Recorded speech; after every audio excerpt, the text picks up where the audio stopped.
You're not resting. You're just switching inputs. You close your laptop, pick up your phone, open an app, put on a video, check a message, play music, scroll for a few minutes, then wonder why your brain still feels exhausted. That's because your brain didn't get a break. It got a new screen. And this is one of the biggest traps of modern life. More notifications, more conversations, more drama, more things to react to. And slowly, without noticing, we train our brain to need constant stimulation just to feel normal. That is the hidden cost. It's not just wasted time. Wasted time is obvious. You already know when you've lost 20 minutes scrolling. You already know when you opened your phone for one thing and somehow ended up watching a stranger organize their fridge. That's annoying, but it's not the deepest problem. The deeper problem is what constant stimulation does to your attention, your patience, your mood, your ability to enjoy ordinary life. Because when your brain gets used to fast, easy, endless input, normal life starts to feel painfully slow. Reading feels slow. Studying feels slow. Cleaning feels slow. Cooking feels slow. Walking without headphones feels slow. Having a normal conversation can even feel slow. Not because those things are bad, but because your brain has been trained to expect something new every few seconds. A new video, a new message, a new song, a new tab, a new notification, a new tiny reward. And compared to that, real life starts to feel underpowered, like someone turned the brightness down on everything. So what do? We add more. Making food, put on YouTube, walking somewhere, headphones in, waiting for the kettle, check your phone, brushing your teeth, scroll, sitting on the couch, second screen, going to bed, one last video. Except it's never one last video. It's one last video, followed by one last short, followed by one last check, followed by suddenly it's 40 minutes later and you're annoyed at yourself. And the cruel thing is, you don't even feel better. You were tired before. Now you're tired, and constant stimulation doesn't always make you feel entertained. Sometimes it makes you feel agitated, like your mind is full but not satisfied, busy but not productive, occupied but not peaceful. It's like having 20 tabs open in your head and one of them is playing music, but you can't find which one. And when your brain feels like that, even simple tasks start to feel heavier than they should. Replying to a message feels like admin. Cleaning your room feels like a major life event. Starting work feels impossible. Even choosing what to do next feels exhausting. So you avoid the discomfort by reaching for something easy. You scroll, you watch, you check, you refresh, you distract yourself. And for a moment, it works. The discomfort disappears, but it doesn't disappear because you solved anything. It disappears because you covered it with noise. That's the loop. Feel uncomfortable, reach for stimulation, get temporary relief, feel worse afterwards, need more relief, repeat. And after a while, you start blaming yourself. You say, I'm lazy. You say, I have no discipline. You say, I can't focus anymore. But maybe your focus isn't gone. Maybe it's just buried under constant input, because focus requires space. It needs a little quiet. It needs a little boredom. It needs your brain to not be yanked in 10 different directions every few minutes. And that's what most people are missing. Not intelligence, not ambition, not potential. Space. There is no space anymore. Every gap gets filled. Every pause gets interrupted. Every quiet moment gets rescued. And yes, rescued is the right word, because a lot of the time we don't pick up the phone because we're having fun. We pick it up because we feel something we don't want to feel. Boredom, awkwardness, stress, loneliness, tiredness, uncertainty, the uncomfortable feeling before starting something difficult, the weird emptiness when nothing is happening, the tiny moment where we are forced to be alone with our own thoughts. And instead of sitting with that for even 10 seconds, we escape. Phone out, noise on, problem avoided. Except the problem isn't really avoided, it's delayed. And when you delay discomfort all day, it doesn't vanish. It waits for you. That's why so many people feel mentally cluttered at night. The day finally gets quiet and suddenly every avoided thought comes knocking. The thing you need to do, the message you didn't reply to, the guilt, the worry, the sense that you're behind, the feeling that you consumed all day but didn't really live. So what do? You reach for more stimulation because now silence feels even worse. This is how constant stimulation steals peace. Not in one dramatic moment.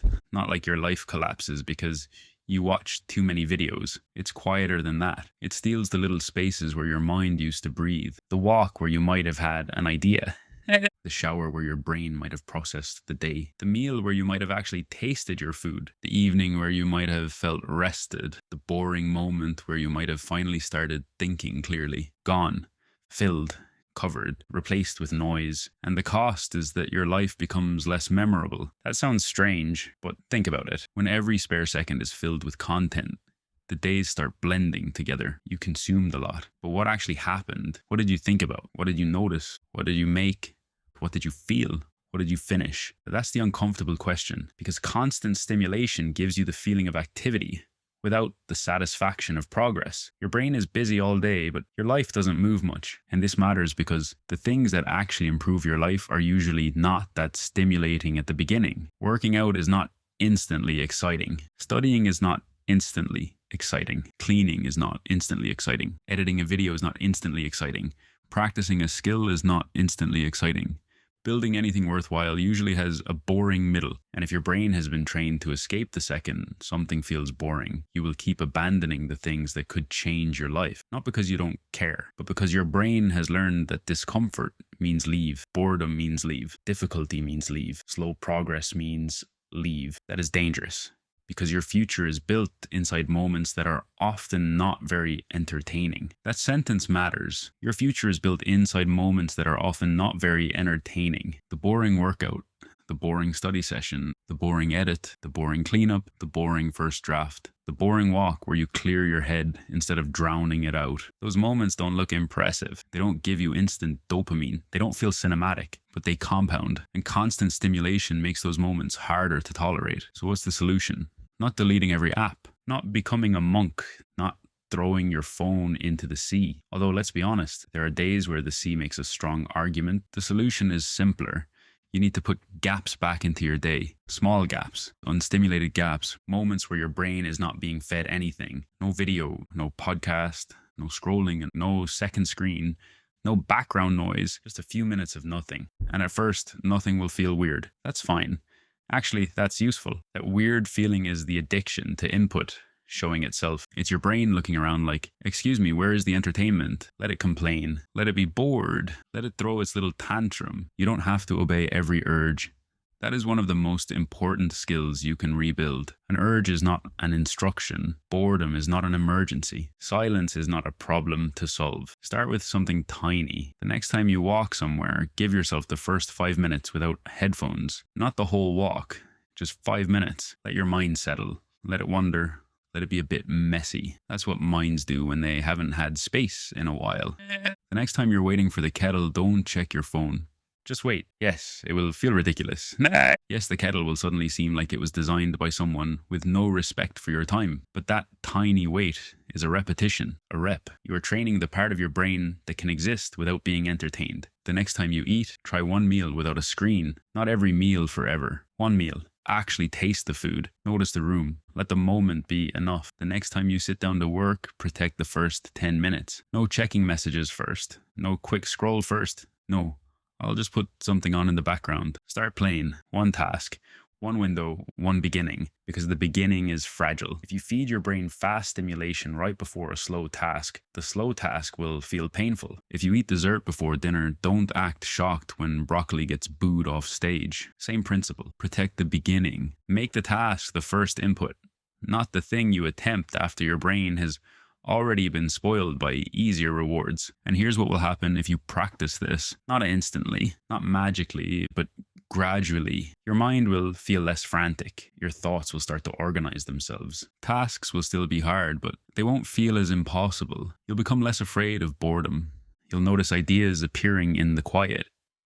You'll start feeling more in control of your attention. And maybe most importantly, you'll rebuild trust with yourself, because every time you feel the urge to distract yourself and you don't immediately follow it, you prove something. You prove you are not a slave to the next impulse. You prove you can feel discomfort without running. You prove you can choose what matters, even when something easier is available. That is real freedom, not having endless entertainment in your pocket. We already have that. Real freedom is being able to put the entertainment down, to be quiet without panicking, to focus without feeling deprived, to rest without needing a screen, to live a moment without turning it into background noise. So don't try to fix your whole life today. That usually turns into a dramatic plan, 3 new rules, a productivity app, and then absolutely nothing by Thursday. Just do one thing, pick one gap. One moment today where you would normally add noise, a walk, a meal, and a cue. a break. The first 10 minutes after waking up, the last 10 minutes before bed, and leave it empty. No phone, no video, no music,